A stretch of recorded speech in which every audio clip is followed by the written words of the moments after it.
I feel like there's this tendency to see mental health as non-physical, like it just belongs in our bodies.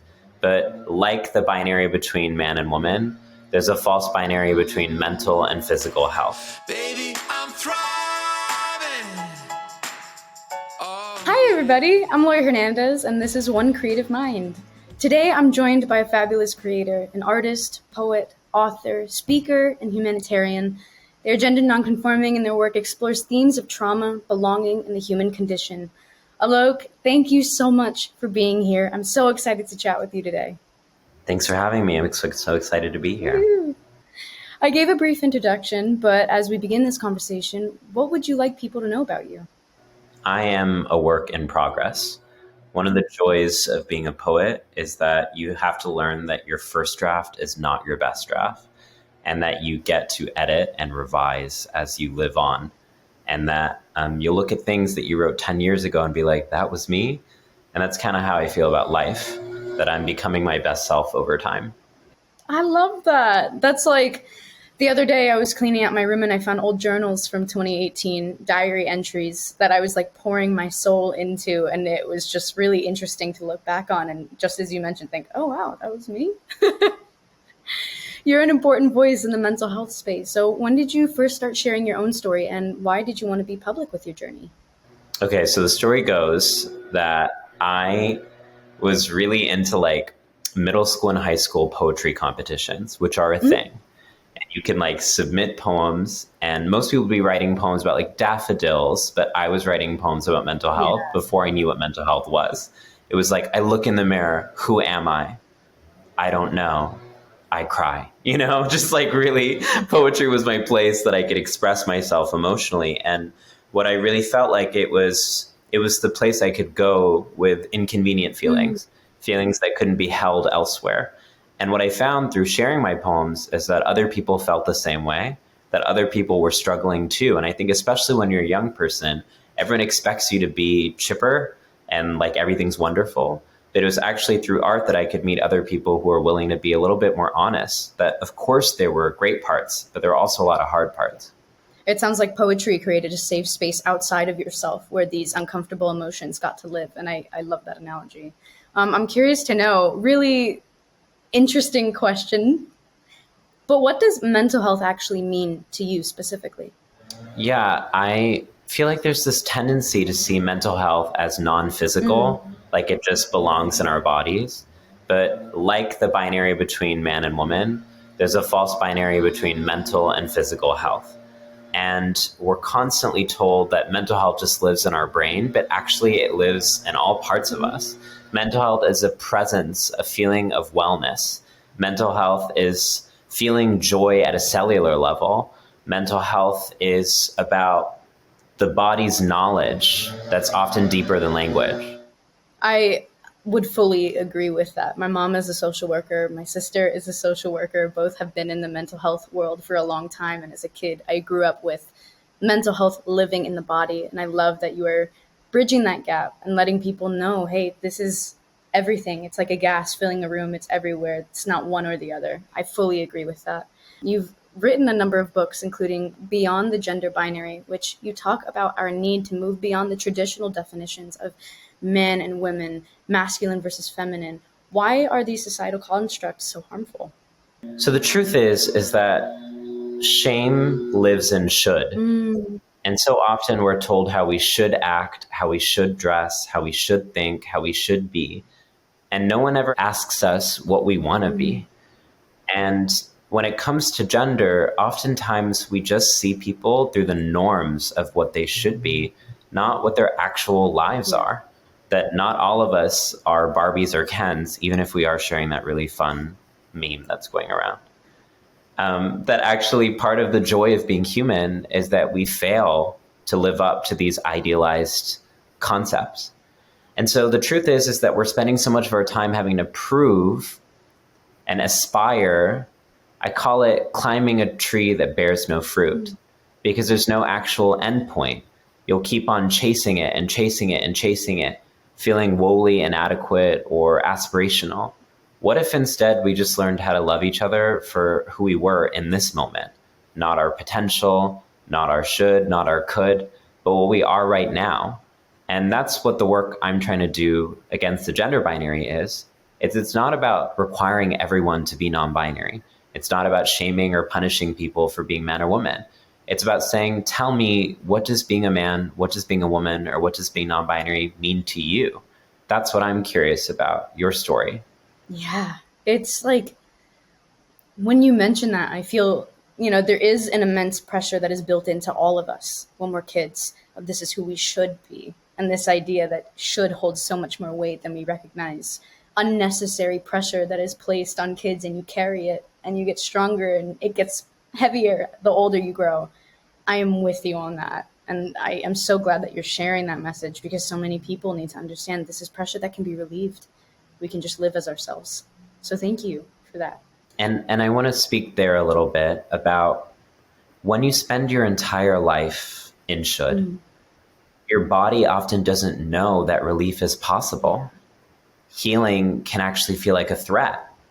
And you might know this as an athlete, but our bodies assume shapes, right? So if you're stressed out all the time, maybe you're trying to protect your heart, so you're constricted. And that's actually a loving embrace. Your body's trying to say, hey, I want to make sure that your heart, your brain, your stomach are okay. But then when you actually try to pull back, like, that feels uncomfortable. And that's a metaphor for me about sometimes we get so familiarized and accustomed to anxiety, to depression, to misery, that joy feels like a threat. And actually, we're defending the fortress of our unhappiness.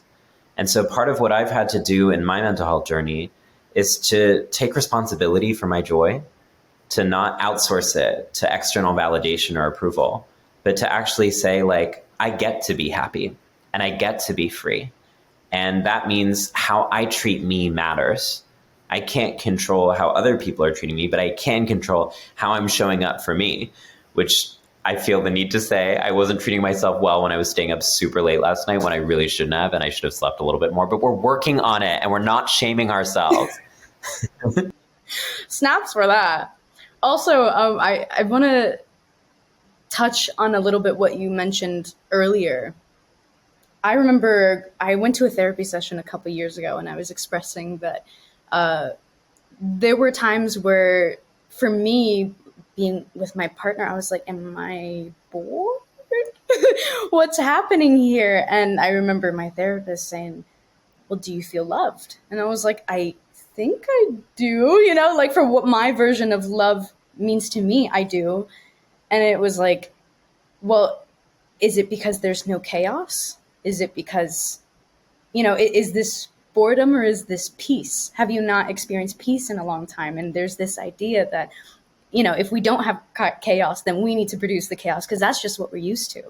So I love that you mentioned that, because I've experienced that myself, of this discomfort, this heavy crashing wave. If it's not being given to me from the outside, I'm going to give it on the inside, because that's comfortable to me. That is home for me. And it takes a while to get out of that and say, I'm okay with peace. I'm okay with still waters. I don't need to splash the water around for something to happen. I am loved right where I'm at. So I love that. One of the mantras I tell myself is, it gets to be easy.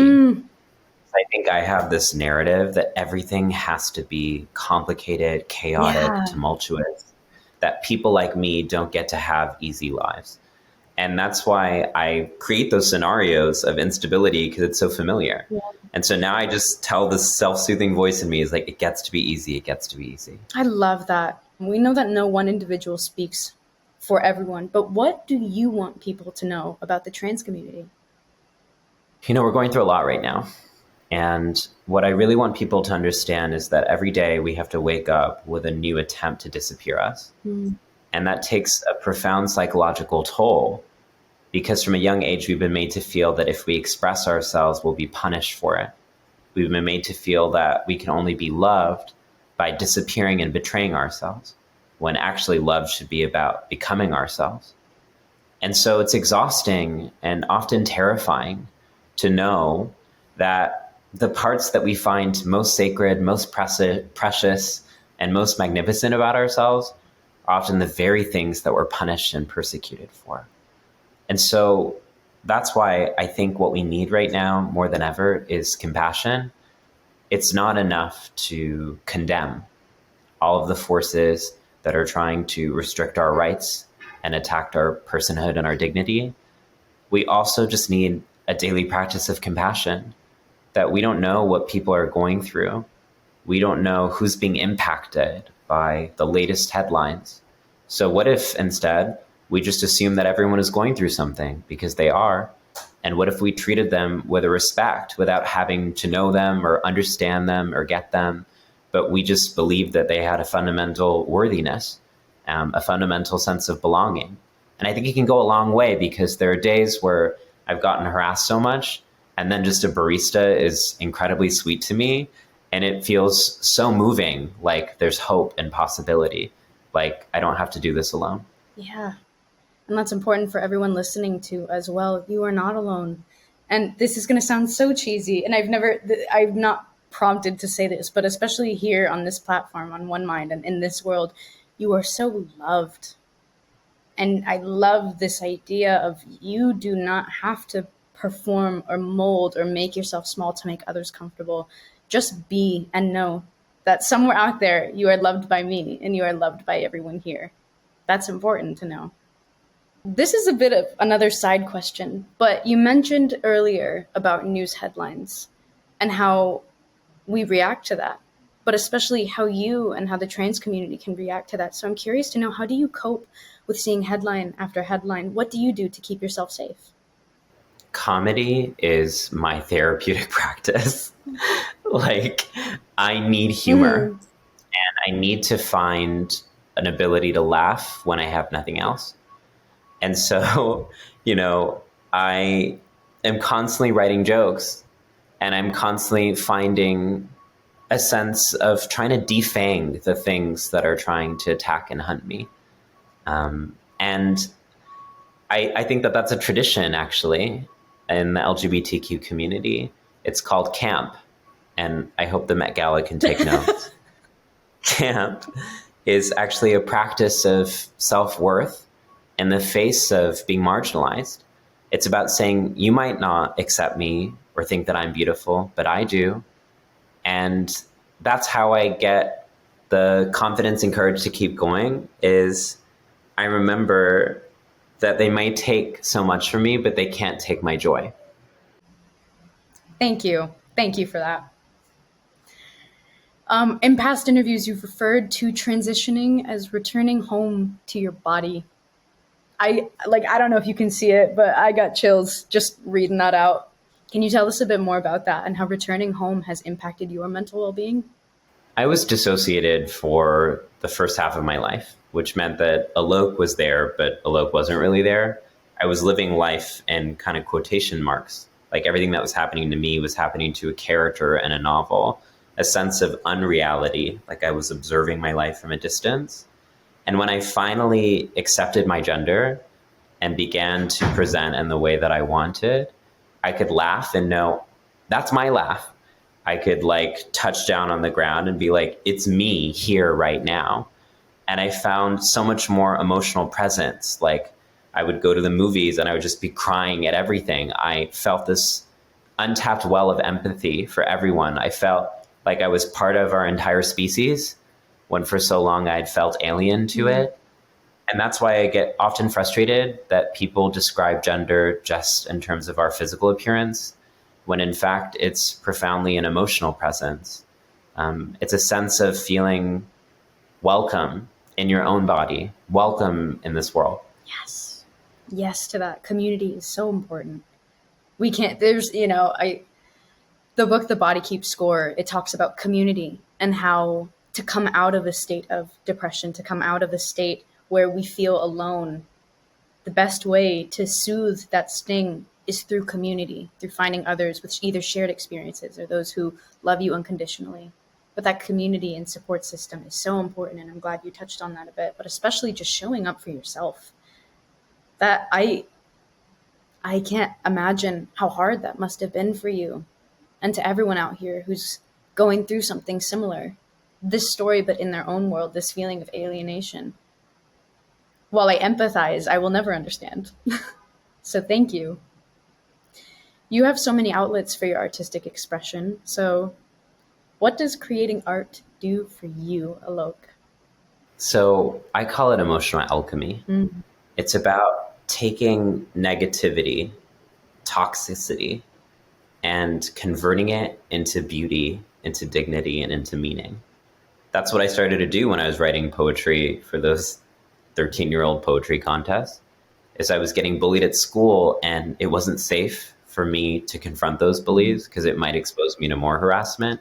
And so I wrote because I needed somewhere to put the pain. And then that pain became poetry.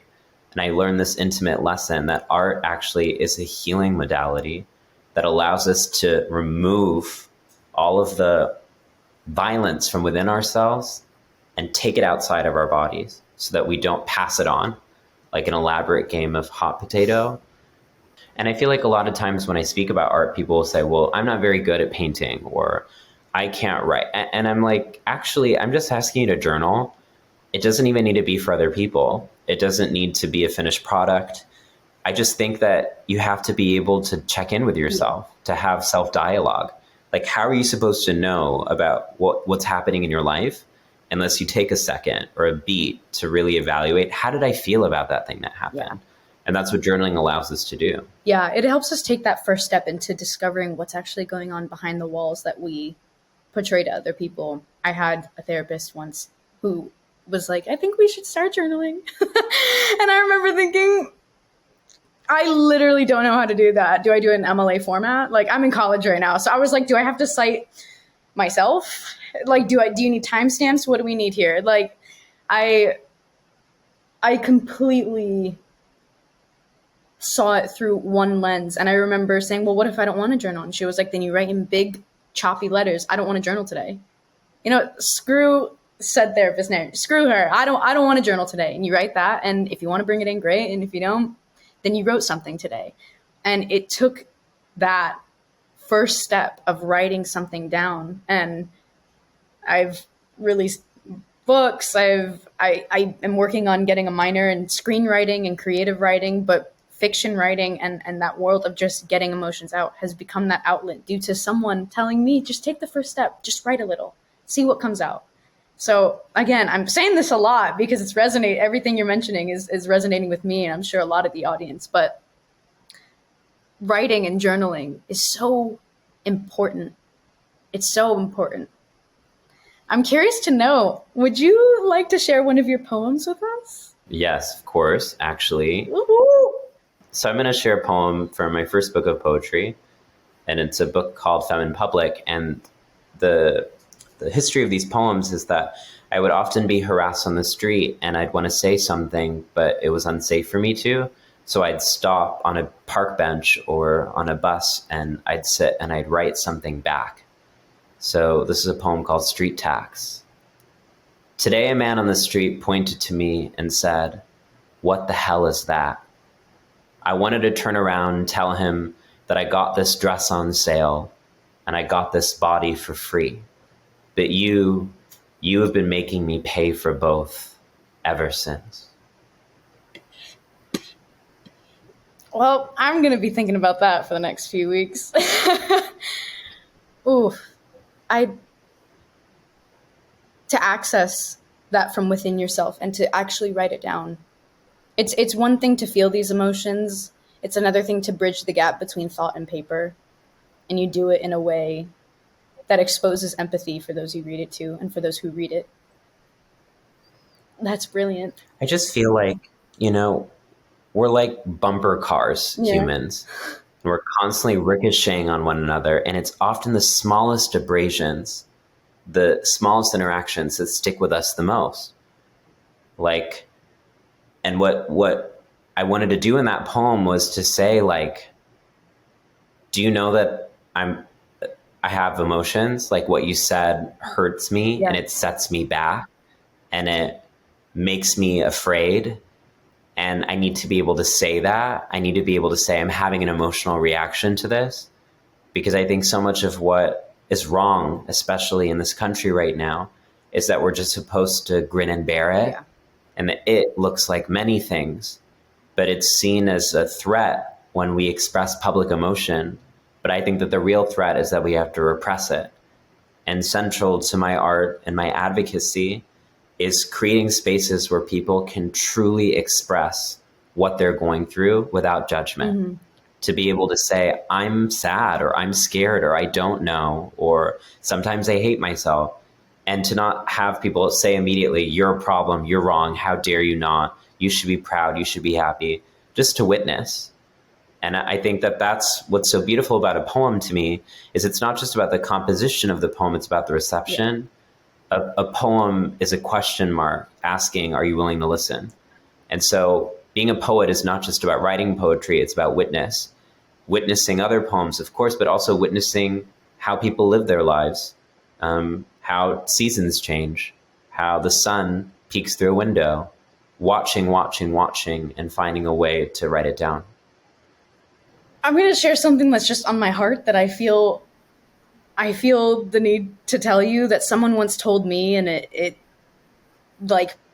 just did things to me. But I want to apologize for the fact that you have had to be so resilient. We see resilience as a compliment, and it is. But you're resilient because you had to be, because you're protecting yourself, inner you. Resilience is something, it's armor that we have to put on. And I'm sorry that this world has not created a safe space for you to relax and to give into the peace that's around you. I'm sorry it has not worked that way, but thank you for being a poet, because it's hard. You are saying things that many people do not have the words for. And to people that are listening right now, they're going to recognize a mirror that is you. And that's going to reflect right back on them. So thank you for witnessing my pain. I think, especially when we're thinking about the mind-body connection here, for a long time, I thought healing was just having realizations. Like, oh, I know who I am now because I recognize that this happened. I thought healing was like an intellectual exercise. But now I'm having to really confront, like, healing is actually about the progressive relaxation of my body. Yeah. And I hold so much tension, and that tension is my body trying to create armor for me to protect me from the world and what I've had to go through. Yeah. And that's why whenever I speak about mental health, I hate this idea of before or after, or we used to be depressed and now we're well. Because I actually want to say the most honest way is to say that suffering will always be there. And what mental health is not about, it's not toxic positivity. It's not saying the world's going to be sunshines and rainbows. What it's actually about saying is you can develop tools and practices so that when there's grief, when there's suffering, when there's pain, you don't have to shut down. And that's new for me, because I think when I was younger, the only things I had available to me were shutting down. But now I have speaking up, and speaking up and advocacy is a form of mental health. And I think that's really important, especially for women and trans people to hear, is that you get to speak your pain, even if other people don't want to hear it, because it's not your responsibility to hold it in your body. And in fact, your body needs you to release that. Yes. Yes to all of that.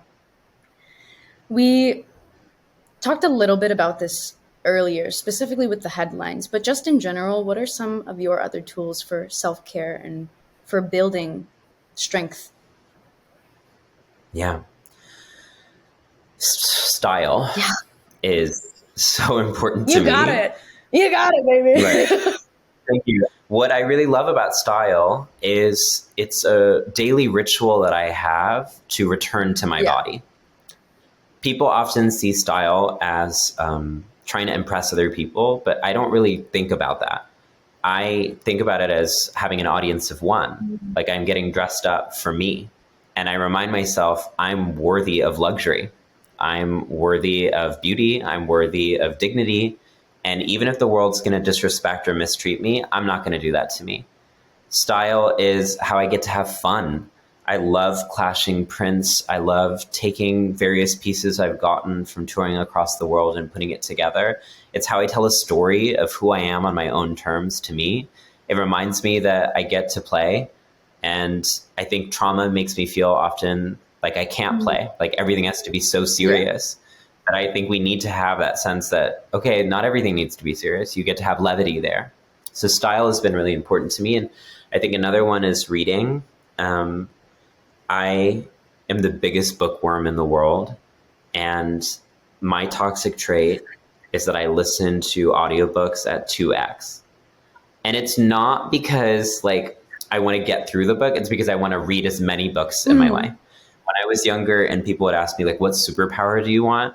I wanted the ability to touch any book and immediately imbibe its knowledge. Like that was the first thing that came to mind. That's so cool. Oh my God. Where's Marvel? Yeah. And so I just really, I find that literature for me has changed my life so much because it taught me that our world is one of many and that reality is a creative masterpiece, which means I can rewrite it. And that I have creative agency to create an alternative way of imagining everything. Literature gifted me possibility. And some of my best friends, whenever I was a dissociated teen in Texas, were fictional characters in books who taught me courage, who taught me self-defense, who taught me beauty. And that's why I think literature is so precious and necessary, especially in times like this, because it gives us a vocabulary to help describe what's happening in the world. I don't think that art just reflects reality, it creates it. Calling in the Hunger Games? No. Right. But yeah, I love that. God, reading is such a staple to many lives, but great to see a fellow bookworm. You talk extensively about the general need for more compassion, more empathy. So what can we do to bring this about, to create a more loving world? How we treat other people is chiefly a reflection on how we treat ourselves. So we need to understand that people who default to hatred and bigotry are telling on themselves. What they're showing is that they hate themselves. Because if they truly love themselves, they would realize that hatred is shortening their life. It's creating stress hormones, which is leading to premature illness and death. Actually, if they love themselves, they would believe that their lives were worth leisure, peace. Instead of spending a Friday afternoon commenting on other people's bodies, they would like be reading a novel or having a picnic or making new friends, but they're not. And so they're struggling. So I learned actually that the people who think that they have power don't have power, because power is not insecure, it's deeply felt. Power doesn't require you to police other people. It's just a sense of self-presence. And the most powerful people I've met are often the most quiet people who sit there and just know themselves, and you can feel it energetically. And so what I began to realize is it's disingenuous to just say, I love you, if I don't also love me. And what I'm trying to do in my work right now is to love me as much as I love other people.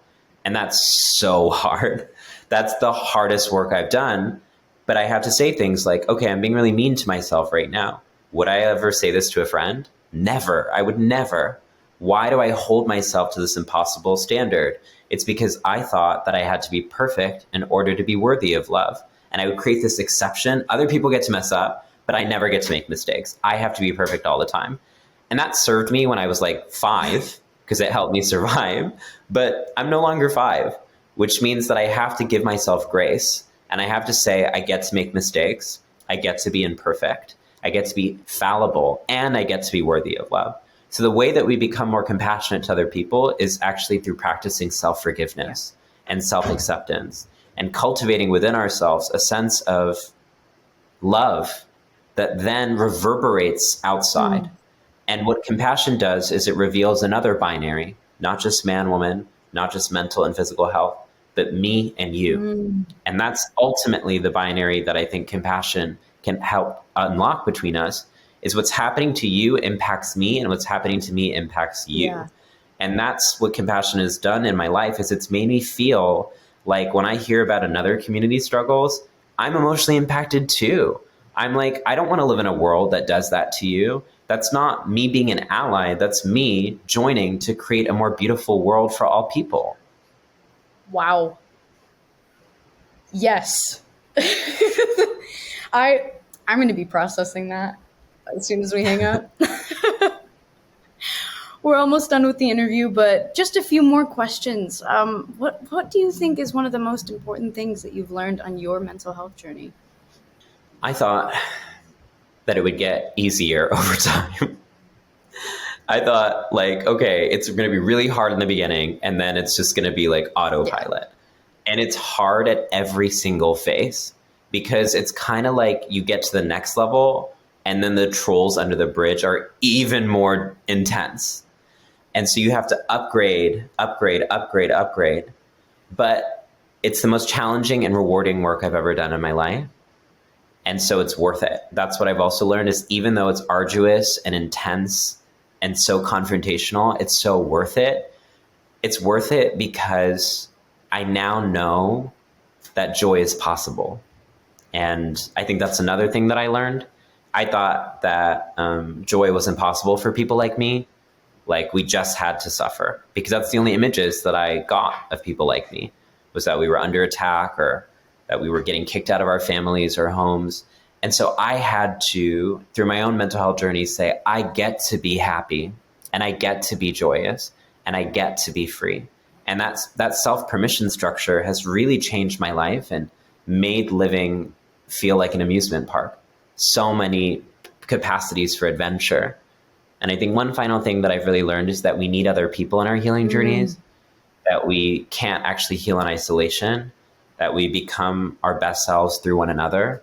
And that's what I kind of like, and I think are gnarly about they, them pronouns, is it's an intimate way of saying I am because we are, that actually I'm part of something greater than myself. Absolutely. If you could give your younger self some mental health advice, what do you think it would be? I would say, I know that there are a lot of people that you can't trust, but there are some that you can. And it's okay to be vulnerable, because you're going to let in support, and you don't have to go through this alone. And I trust your judgment of who you can and cannot support. But whenever you have those moments where you're like, should I speak to this person about what's going on? Maybe you should have. And I need you to understand that there are people who love you, even if you don't love you yet. Wow. To tell your younger self, I trust your judgment,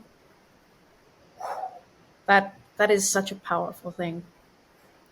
Our last question for the day: what words of hope do you have for anyone who might be feeling alone in their mental and emotional struggles? One of my favorite writers, Rebecca Solnit, says that both optimism and pessimism require a prophecy of what's going to happen in the future. Hope doesn't. Hope is a choice to say, we might not know what's going to happen, so maybe it's beautiful. And I think that that is one of the most liberating things that I learned, because my only relationship with the unknown was one of fear. If we don't know what's going to happen, it must be bad. But then what she taught me is that if we don't know what happened, it might be great. And so hope is an orientation that I practice in my life. Actually, whenever now I'm like, I don't know what I'm going to be doing in 5 years, instead of going into panic and despair, I'm like, could be thrilling. And then that becomes how I author the story.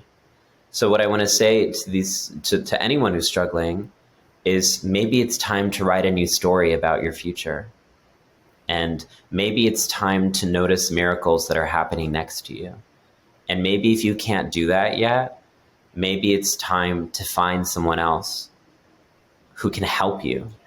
And that you don't have to go through this alone. If that's a therapist, if that's a friend, find someone who can help you co-author a new narrative for your life. Yes. Such words of wisdom. Alok, thank you so much for sharing your story and your insights with us. With me, I feel like I've received so much from today. You are an in-demand speaker all over the world, and I so appreciate your making time to chat with us today. Thank you. Thank you.